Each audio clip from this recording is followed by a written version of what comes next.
Le bassin méditerranéen, le lieu de naissance de ces empires légendaires qui sont à la base de notre civilisation européenne. Mais si je vous demandais de citer les plus grandes civilisations de cette mer, vous me répondrez sans doute Rome, la Grèce antique ou même l'Égypte. Vous en oubliez alors une très importante.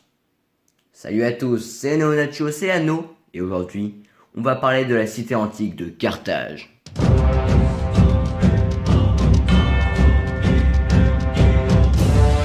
Les origines et l'expansion de Carthage. Carthage était une ville située dans le nord-est de la Tunisie et se trouvait au bord de la mer. C'était à ses débuts un simple comptoir phénicien.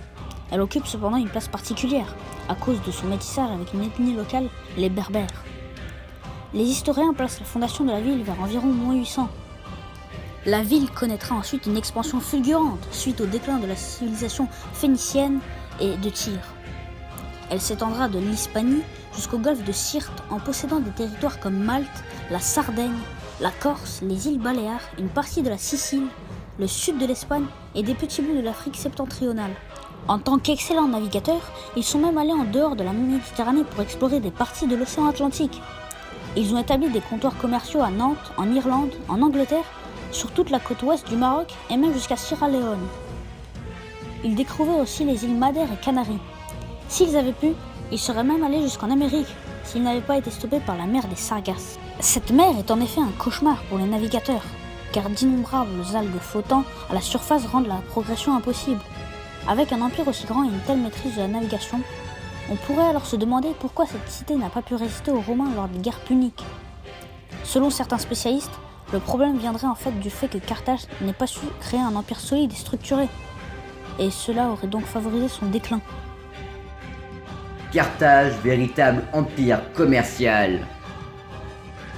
Les Carthaginois, tout comme leurs ancêtres phéniciens, étaient d'excellents marins et commerçants. Ils servaient de liaison entre le commerce africain et européen, exportaient donc des marchandises comme des esclaves noirs, de l'ivoire, du bois d'ébène, des pierres précieuses, leurs tissus venus d'Afrique, aux Grecs et aux Romains. Ils achetaient à ceux-ci de l'huile, du vin, des métaux, qu'ils revendaient en Gaule et en Hispanie, avec leurs propres produits. Ils achetaient là-bas des matières premières, des métaux et des esclaves. Quant à leur commerce en Afrique, on ne connaît pas précisément leur route commerciale. Certains de leurs territoires, comme le sud de l'Espagne, leur servaient d'approvisionnement en métaux, comme l'argent, qu'ils revendaient ensuite. Carthage prouve là qu'elle est plus un empire commercial que militaire. Société et architecture carthaginoise. La société carthaginoise se divisait en trois parties. Les aristocrates d'origine phénicienne qui possédaient le pouvoir, les marchands et les artisans, et enfin les esclaves. Les prêtres, quant à eux, étaient issus de la noblesse et pouvaient être aussi bien une femme qu'un homme. Ils ne jouaient cependant aucun rôle politique. Carthage était une ville fortifiée, dont la vie s'organisait autour de l'agora de la cité. Les Carthaginois étaient aussi réputés pour son port très complexe. Appien, un historien grec du 1er siècle avant Jésus-Christ, a écrit une description de ce port. Les ports de Carthage étaient disposés de telle sorte que les navires passaient de l'un dans l'autre. De la mer, on pénétrait par une entrée large de 70 pieds, environ 21 mètres, qui se fermait avec des chaînes de fer. Le premier port, réservé aux marchands, était pourvu d'amarres nombreuses et variées. Au milieu du port intérieur était une île. L'île et le port étaient bordés de grands quais. Tout le long de ces quais, il y avait des loges, faites pour contenir 220 vaisseaux, et au-dessus des loges, des magasins pour les agrès. En avant de chaque loge s'élevaient 2 colonnes ioniques qui donnaient à la circonférence du port et de l'île l'aspect d'un portique. Sur l'île, on avait construit pour l'amiral un pavillon d'où partaient les signaux des trompettes et les appels des héros, et d'où l'amiral exerçait sa surveillance. L'île était située en face de l'entrée et elle s'élevait fortement. Ainsi, l'amiral voyait ce qui se passait en mer, tandis que ceux qui venaient du large ne pouvaient pas distinguer nettement l'intérieur du port. Même pour les marchands qui entraient sur leur vaisseau, les arsenaux restaient invisibles. Ils étaient en effet entourés d'un double mur et de portes qui permettaient aux marchands de passer au premier port dans la ville sans qu'ils eussent à traverser les arsenaux. Ce texte a été versifié par des études d'archéologie, ce qui prouve que les Puniques possédaient bien un port à la mesure de leurs exceptionnels talents de navigation. La religion punique. La mythologie carthaginoise possède un vaste panthéon, dont la divinité principale était Baal Amon, et son parèdre Tanit. Pour ceux qui ne le sauraient pas, Un parèdre est une divinité associée à une autre, mais qui en est inférieure. Cette mythologie étant fortement inspirée par les mythes phéniciens, on retrouve donc dans le panthéon punique des dieux typiquement phéniciens, comme Astarté, déesse de la fécondité et de la guerre, Eshmoun, dieu de la médecine, ou Melkart, dieu phénicien de l'expansion et de l'enrichissement. D'autres dieux, aussi originaires de Tyr, ont été influencés par d'autres divinités, comme par exemple Melkart qui a été influencé par Hercule, ou Balamon qui a été influencé par Amon, le dieu égyptien. Les temples se trouvaient dans des endroits divers et variés. Il y avait aussi des sanctuaires dans des grottes. On faisait dans ces lieux sacrés des sacrifices divers et variés. Animaux, des plus petits aux plus grands, mais aussi végétaux, aliments ou objets. Cependant, des sacrifices plus sanglants auraient été offerts aux divinités. On a retrouvé un grand nombre de corps d'enfants dans le Tophée de Carthage. Vu que le Tophée était une ère dédiée aux divinités, ces enfants étaient tués dans un sacrifice macabre destiné aux dieux? En plus, ce terme de Tophée désigne originellement un lieu proche de Jérusalem, synonyme de l'enfer. Ce nom provenant de sources bibliques induit une interprétation macabre des rites supposés y avoir lieu. Il correspond au témoignage de certains témoins sur les Phéniciens et les Puniques en particulier. La religion à Carthage était infernale. Mais c'est horrible! Bon, calmons-nous tout de suite. Ce que je viens de dire n'est pas complètement prouvé par la science. On ne sait pas la cause du décès de ces enfants. Le Tophée de Carthage serait peut-être juste une nécropole pour les enfants. Il ne faut cependant pas oublier qu'à Carthage, la religion, c'est une affaire d'État. L'armée carthaginoise. L'armée carthaginoise est à la fois terrestre et maritime. Les unités terrestres étaient diverses, organisées en bataillons selon leur origine ethnique, et armées parfois selon leurs traditions propres. L'infanterie légère comportait des soldats armés d'épées ou de lances et des unités spécialisées, comme les frondeurs des îles Baléares, des archers ou des lanciers libyens. Les frondeurs des îles Baléares utilisaient des frondes de tout type et étaient réputés pour leur précision et leur puissance. La cavalerie était composée de Numides, d'Ibères et de Gaulois, et ferait la différence sur certaines batailles. Les éléphants, eux, étaient utilisés de manière plus psychologique que militaire. Qui n'aurait pas peur en voyant un éléphant de 3 mètres de haut? Du côté des unités maritimes, l'armée punique disposait de bateaux pouvant transporter plus de 500 hommes, en exceptant les rameurs. Les Carthaginois étaient également maîtres dans l'utilisation des tours de siège, balistes et catapultes. La première guerre punique. Carthage est célèbre pour sa rivalité avec Rome et son stratège de génie Hannibal. Néanmoins, les premières relations avec les Carthaginois et les Romains étaient plutôt pacifiques, comme le prouvent des traités commerciaux entre les deux cités.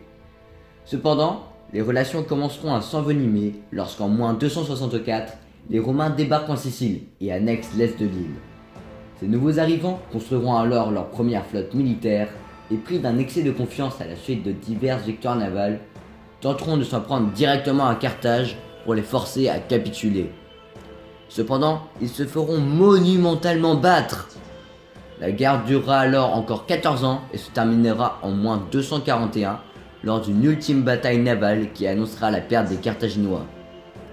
Ils devront alors laisser la Sicile aux Romains et leur payer un lourd tribut. Rome devient alors une nouvelle puissance navale en Méditerranée. Mais elle engendre surtout un sentiment revanchard par ses empiètements sur les îles de Sardaigne et de Corse alors carthaginoises. Pendant ce temps, les Carthaginois ne pouvaient plus payer leurs mercenaires à cause du tribut payé aux Romains. Ces hommes, qui étaient alors sous leurs ordres, vont se rebeller contre Carthage. Ce conflit, nommé la guerre des mercenaires, sera stoppé de justesse par Hamilcar, le père d'Hannibal. Hannibal et la seconde guerre punique. Après leur défaite, les Carthaginois veulent prendre Rome pour se venger. C'est alors Hannibal Barca qui sera à la tête des troupes carthaginoises. Contrairement à la guerre précédente, qui se déroulait quasi intégralement sur la mer, cette seconde guerre punique sera exclusivement terrestre. C'est donc en moins 221 qu'Hannibal entame son plan. Avant de provoquer Rome, il décide de renforcer son emprise sur le territoire hispanique. Après avoir pris plusieurs cités, il décide de faire le siège de la ville de Sagonte. Hannibal sait qu'en faisant ça, la guerre avec Rome est inéluctable. La ville qui l'assiège étant alliée à Rome. Et c'est bel et bien le cas après avoir assiégé la ville pendant des mois. Hannibal rase Sagonte et déclare donc ainsi la guerre à Rome. À la fin de l'année 219 avant Jésus-Christ, la deuxième guerre punique commence. La première action militaire de Rome est, en moins 218, de prendre Malte. En mai, Hannibal quitte l'Espagne avec son armée, composée de 90 000 et 100 000 hommes, d'infanterie ou de cavalerie, ainsi que de 37 éléphants. Son but est d'agir rapidement pour diviser les forces romaines et les empêcher de prendre Carthage. Il s'allie au peuple dont il traverse les territoires, promettant de ne pas les attaquer. Son armée est alors renforcée de Gaulois et de Ligures. Vers le milieu du mois d'août, il arrive au Rhône avec 38 000 fantassins et 8 000 cavaliers. Quand il passe le fleuve, il est accueilli par le peuple local, allié aux Romains. Après une bataille qu'il remporte, Hannibal comprend qu'il ne peut rejoindre l'Italie par le littoral. Il décide alors de passer par les Alpes. Néanmoins, la traversée des Alpes est très meurtrière.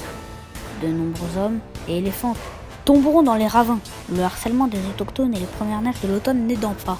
Cependant, après 5 mois de trajet, dont 9 jours de montée et 6 jours de descente, 18 jours en tout si l'on suit Tite-Live, Hannibal arrive à passer les Alpes, mais c'est une armée épuisée qui arrive en Italie sur le territoire de Taormini, qui deviendra Turin. 20 000 fantassins et 6 000 cavaliers. Peu après, l'armée romaine, dirigée par Publius Cornelius Scipio, rencontre l'armée d'Hannibal et une bataille éclate. Hannibal remporte la bataille grâce à sa stratégie consistant à encercler ses adversaires avec ses cavaliers. De plus, grâce à cette victoire, des Gaulois rejoignent l'armée d'Hannibal. Au printemps moins 217, l'armée d'Hannibal arrive au lac de Trasimène. Hannibal décide alors de laisser son armée se reposer, mais il multiplie les pillages afin de forcer les Romains à l'attaquer avant que leur renfort n'arrive. Les Romains ne tentent cependant pas de les attaquer, car ils sont en infériorité numérique. Cependant, le 20 juin moins 217, une armée de 25 000 Romains s'engouffre dans un défilé. Le brouillard est épais ce jour-là. Soudain, l'armée d'Hannibal surgit des brumes et surprend l'armée romaine entre le lac et le défilé. Pris de surprise, les Romains subissent de lourdes pertes, 15 000 légionnaires tués et 10 000 capturés. Une fois de plus, la victoire est obtenue grâce au génie stratégique d'Hannibal, qui est dorénavant plus approuvé. Pendant ce temps, les Romains ne restent pas inactifs. Arrivés en moins 218 en Ibérie, ils reprendront aux Carthaginois Sagonte et les îles Baléares. Enchaînant défaite sur défaite, les Carthaginois, dirigés par Hasdrubal, le frère d'Hannibal, décident de se retirer d'Ibérie et d'aller en Italie avec le reste de leurs troupes, uniquement des cavaliers. En été moins 216, Hannibal arrive aux portes de Cannes. C'est alors que se déroule la célèbre bataille de Cannes, où une fois de plus, le génie d'Hannibal sera prouvé. Sa stratégie, d'encercler les troupes romaines, lui permettra de faire tomber 70 000 soldats ennemis, tout en n'en perdant que 6 000. Cependant, Hannibal ne peut prendre Rome, car il manque de troupes et attend des renforts. Afin de renforcer son armée, Hannibal décide de s'allier avec les Grecs. Il renforce ses liens avec différentes cités grecques et envoie un de ses généraux inciter les différents peuples installés en Grèce à se soulever contre Rome. Les Carthaginois reçoivent en plus l'aide de Syracuse. De nombreuses cités de l'île chassent les garnisons romaines et rejoignent l'alliance carthaginoise. Malgré ces nombreuses alliances, Hannibal ne réussira pas à prendre Rome. Les Romains, sortis victorieux d'Espagne, sont maintenant aux portes de Carthage. Carthage sent que la guerre est perdue et négocie avec Scipion, l'actuel consul de Rome. Le tribut est de nouveau lourd et Carthage doit céder beaucoup de ses territoires à Rome. Nous sommes en moins 202 et Rome a battu Hannibal, que l'histoire met tout de même au rang des plus grands stratèges tacticiens. Il séjourna 15 ans sur le sol romain sans pouvoir amener des faits Rome. Mais comment expliquer le succès romain? Parmi les raisons de ce succès, on peut citer la capacité de recrutement romaine, comblant constamment ses pertes, mobilisant jusqu'à 25 légions au prix d'une pression épuisante sur ses alliés et sa propre population. La maîtrise maritime romaine qui permit de garder le contact avec l'armée envoyée en Espagne, tandis que la flotte punique n'osa jamais un affrontement naval. Cette maîtrise lui assura aussi son ravitaillement en blé depuis la Sicile, la Sardaigne et l'Espagne, ainsi que ses contacts diplomatiques avec les adversaires de Philippe V et surtout la fidélité des peuples alliés entourant Rome d'un glacier protecteur et de la plupart des ports d'Italie du Sud. Carthage engagea bien des forces importantes à plusieurs reprises et noua des alliances dangereuses pour Rome, mais elle ne put réaliser une coordination efficace de ses moyens. La troisième guerre punique est la fin de Carthage. Dans les 50 ans qui suivent, Carthage continue à payer un lourd tribut à Rome, mais commence à retrouver une prospérité certaine. Cependant, elle doit violer le traité de paix signé avec Rome à la fin de la guerre. dont une des conditions était de ne pas participer à un conflit armé. Elle entre en effet en guerre avec les Numides. Rome prend alors Carthage en siège et demande aux habitants de quitter la ville. Les Carthaginois refusent cependant d'obtempérer et se préparent à la défense de la ville. Ainsi débute la troisième et dernière guerre punique. Le siège s'achève par un assaut final en mars-avril 646. La ville sera alors en feu et à sang pendant 17 jours. Carthage est alors rasée. Il n'en reste que des ruines. La violation du traité n'est peut-être pas la seule raison de l'attaque de Rome. En effet, les Romains craignaient encore Carthage. Un historien romain disait « Rome, déjà maîtresse du monde, ne se sentait pas en sûreté tant que subsisterait le nom de Carthage. » Cependant, la citation la plus connue à propos de ce sujet reste celle de Caton l'Ancien. « Delenda est Carthago » Il faut détruire Carthage. C'est après plus de 600 ans d'existence que prend fin cette civilisation de marins hors pair, ayant exploré des territoires là où nul autre à cette époque était allé, qui aura été surnommée la meilleure ennemie de Rome, qui aura fait trembler cette dernière sans la faire tomber, et qui aura vu naître un des stratèges les plus géniaux, marquant le monde antique au fer rouge.